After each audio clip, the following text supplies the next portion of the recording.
Okay, today I want to talk about being a perfectionist. And if you're watching this, maybe you are too.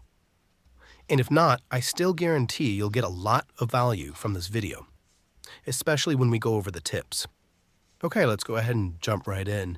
Perfectionism is one of those things that can sometimes be seen as a good thing to have. You care about your work, you want it to be great, and you hold yourself to a higher standard. But in my experience, especially with art, it can easily become a pretty big roadblock. For example, I run into several major issues. One of my biggest issues is that I stop myself from ever starting a project. And not because I don't want to draw, but because I don't want to mess it up. I'll stare at a blank page thinking, what if I ruin it? Or what if I pick the wrong subject? Or what if I try something that I'm not good at? And that voice telling me not to risk it unless I'm sure it'll turn out good, that's my perfectionism in action. And it's not good. Now, another circumstance of perfectionism is that I never feel like a piece is done. And even when I've finished all of my layers, my line work, my texture, color, whatever, I catch myself reaching for the pen again, thinking, well, maybe I can tweak this shadow or clean up this part. Now, the truth is, there's always something that you can fix. Always. You could tweak it forever. And I've learned that a finished piece doesn't have to be a perfect piece. Now, another major issue that I run into is that when something isn't perfect, my brain goes straight to the thought that it must not be good, which logically makes no sense. But when you fall into the trap of comparing your work to others, you start to believe it. If my art isn't perfect, then it must not be good. But here's the thing that I've come to realize.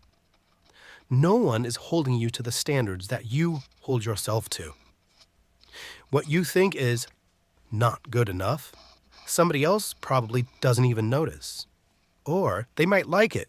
Sometimes these little quirks, the shaky little lines, the slightly off perspective, they all add charm, personality, but more importantly, your style. Now, for me, I would focus on those imperfections, and that became a barrier. I was afraid to draw things that I knew I wasn't good at, like people, or especially faces, because I knew I would mess up. But the only way to get better at those things is to do them, and do them badly at first. It took me years to be okay with making bad art, but once I overcame that hurdle, I found it easier to improve. So here's my advice to work through this.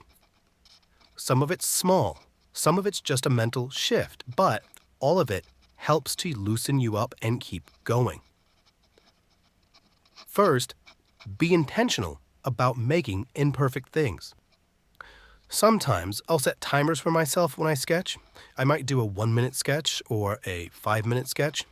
And depending on how much detail I want to work in, I might even do a 10-minute sketch. But now when that timer goes off, pen's down, no more touching it. It trains me to let go.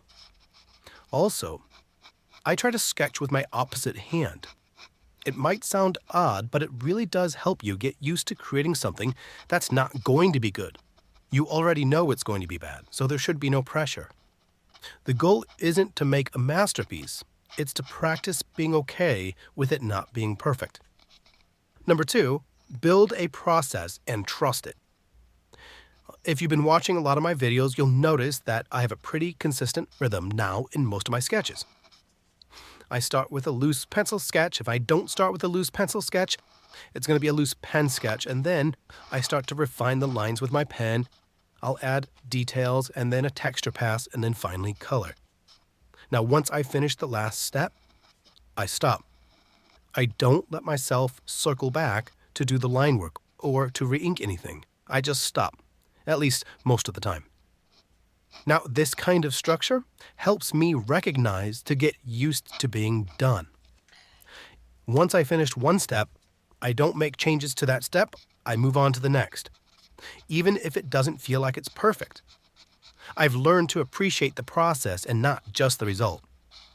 Now, number 3 is to do sketches on Post-it notes.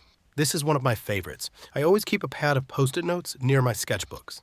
I'll do tiny, throwaway sketches on a Post-it note. Now, these are quick little ideas, and there's no pressure at all. The best part is, they aren't meant to be kept. I know I'm going to toss them out afterwards, and that completely removes the fear of ruining anything. It's freeing. It really helps you to get comfortable with being comfortable with imperfection. Now, number 4 is to stop comparing yourself to others. I've said this before, but it is a very tough one to follow. We all have favorite artists that we like or other influencers for inspiration. But sometimes that inspiration becomes self-judgment, and it's prohibitive to our own growth.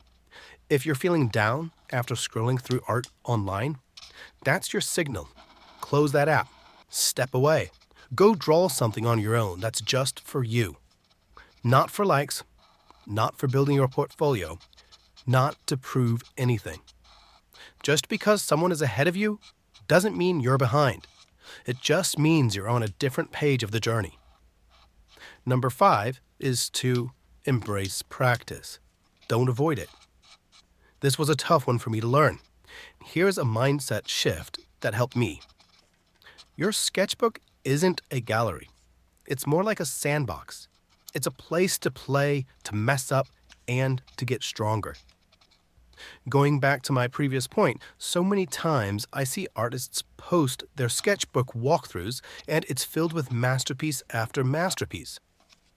What they aren't showing you are the dozens and dozens of sketchbooks they filled with practice sketches, mistakes, and trial and errors that got them to that point. Your sketchbook is meant to be messy. After all, it's for practicing. So, if you're struggling with perfectionism, you're not alone. And it doesn't mean you're not a good artist. It just means that your brain is trying to protect you from discomfort. But improving requires you to experience that discomfort. So go make something today. Mess it up, smudge it, miss that perspective, use the wrong color, but just keep going. If you have any tips or stories that you'd like to share about improving, please share those in the comments below. And if you already haven't, please give this video a like and subscribe.